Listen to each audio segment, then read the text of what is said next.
with David Ellis. We're at Atlantis Crystals and we are going to talk today, I believe, about setting up an altar. Yes, indeed. We're going to create an altar today. Specifically, we want to create this altar for cleansing crystals and programming crystals, but this altar can be used for any ritual that you so choose. Okay, okay. And is it important the place that you put the altar? You know, the actual physical space you're putting it into? Let me put it this way. It's about intention. Okay. If you put good intention into something, you're going to get very, very good results. If you put poor intention into it, you're going to get poor results. Okay, so the space should be kind of clean, tidy, Yes. you know, respectful, as if we were expecting a visitor. Absolutely, Okay. because we are actually going to be inviting several visitors. Okay, All right? great. Okay, so when I'm setting up an altar, I like to use a white linen base or white cloth of some kind, so that it gives us some purity. Okay. And things that I would like to place on my altar will be some fresh flowers, for example.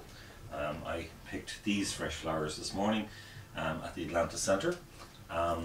So the idea is that when I went and I picked these flowers, the intention in picking them was for this work. Okay. So this whole process began at 6 o'clock this morning when I was out picking flowers. The next thing we're going to bring is a candle, and we're going to light the candle. And again, it's, if you're in bad mood, don't do this. Just don't do it. Okay. Okay. You've got to be in really good form, and you have to have positive intent. Okay. So we're going to light our candle. And as we're lighting the candle, we're visualizing the light of the universe coming into our heart, coming into our crown chakra as well. Okay, and it doesn't have to be a crystal. This is a beautiful crystal specimen, but it doesn't have to be a crystal candle holder. Okay. Any candle, and you can have a number of candles if you wish. Today we're just going to use the one. Okay. No, don't want to get the little daffodil singed. The next thing that we're going to do is we're going to bring some incense, and with the incense we're going to light the incense from the candle. And as we're lighting the incense, again it's the same story. We're connecting with our divinity. We're allowing that whole process to begin. And what's the incense used for, you know, when you're setting up the altar? What kind of energy does that bring in? What we're doing is, by using the incense, we're bringing a cleansing and purging process to the altar. So as our incense is lighting, then allow the flame go out, not by blowing on it. There we go. Okay. Does it make a difference the kind of incense that you use? Again, it's about intention. I can buy some chemical incense and I can burn it, which may be cheap or may be expensive. It's about the intention. We use Nag Champa because it's the purest, and again, it's the intention that, you know, we're connecting with our divinity, how pure and how good your intention needs to be to do that. Okay. Okay, so we want to bring our deity to work with us. Mm-hmm. And one of the things that when I'm setting up an altar, it's all a process. It's not just I'm going to slap everything onto the table. It's a process in which we're connecting all the time. All of the time that we're going through this process, we're connecting with our divinity.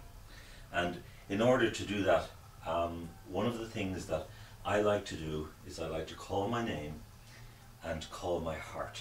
So as I'm doing this, I'm saying in my mind, which I'm now going to say aloud, I am David, I am my heart. I am David, I am my heart. And it's not just a word, it's feeling. I am David, this is who I am. And I am my heart, which is the connection between my divinity and David, the human being that you see. So we're going to invite our deity, which I like to work with, onto the altar. We're going to call upon Kuan Yin. And we have a beautiful fluorite statue of Kuan Yin, but you could have a picture of Kuan Yin, or you could have a little statuette, or you can have something that's symbolic of Kuan Yin, like the lotus flower. And you don't have to call Kuan Yin, you can call anybody that you so choose. For me, it's the following. Kuan Yin is one, Mary, Mother Mary, Jesus, and of course Buddha. And there's two other deities that I like to call, and I don't have symbolism for them today. One of them I can't get symbolism for, but I like to call upon Mary Magdalene. And if you go into any shop and ask for a statue of Mary Magdalene, they look at you very strangely. So I like to call upon Mary Magdalene while I'm working. I also like to call upon Merlin when I'm working. You can add to your deity a picture of your parents, if they've passed, picture of deceased ones, or whatever other deity that you so wish to invite into this ceremony. And that can be as broad as you wish. It can be the entire company of heaven, or it can be just maybe Jesus on his own, or Mary on her own. Okay. And David, would you set this up maybe, you know, set someplace in your home and leave it set up, or, you know, is this something that you would only use for a specific reason? No, you could set this altar up and have it in your home all of the time. Okay. And all you're doing each day is you're lighting the candle, lighting the incense, freshening the flowers, and bringing the intention of this wonderful celebration of these deity, or whichever deity you so choose to use, into your daily life. Okay. So as a good ritual, maybe in the mornings, you know, it would be an idea to light your candle and your incense and actually just maybe call in some protection for the day. Yes. You know, or something yes, like that. Indeed. Yeah. The other element to all of this is the invocation of Archangel Michael. Now, I don't tend to use a statue or picture of Archangel Michael, but always when I'm doing this work, the next stage would be to invoke Archangel Michael to protect us in what we're doing. Okay. Okay, great. So this altar then, can that be used for other purposes?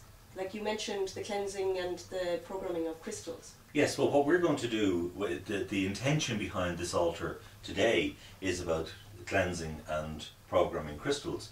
But if I was to do a manifestation ceremony, or a releasing ceremony, I would use the same principle. Okay. I would use the same principle all the time. So any ritual that I'm going to do, I would use the same principle of the altar. So it's almost like this is a place that you would come to connect in and yes, to actually... Absolutely. Yeah, okay. Absolutely. Okay, great. Okay, so in order to do the cleansing ritual, which we're going to do next time, we would have some very nice white hand towels. In order to do the cleansing, then we need to bring a vessel to carry some water, and in this case I'm going to use spring water. We can use tap water, but again, it's about the intention. My intention is I want to do this the best that I can, and therefore I'm using spring water as opposed to tap water. But if you don't have spring water, it's okay, because there are other ways that we can actually purify the water, which we'll talk about next time. So for the purpose of today, then we just simply pour the water into the vessel, and we're almost ready then to do our cleansing ritual. Okay, that's great, David. Thank you very much. You're very welcome. It's been lovely to work with you today. Okay, so we look forward to the next time when David will actually do a ritual to cleanse and program some crystals. Yes, indeed. And may the light of the universe be with all of you always. Thank you very much for watching.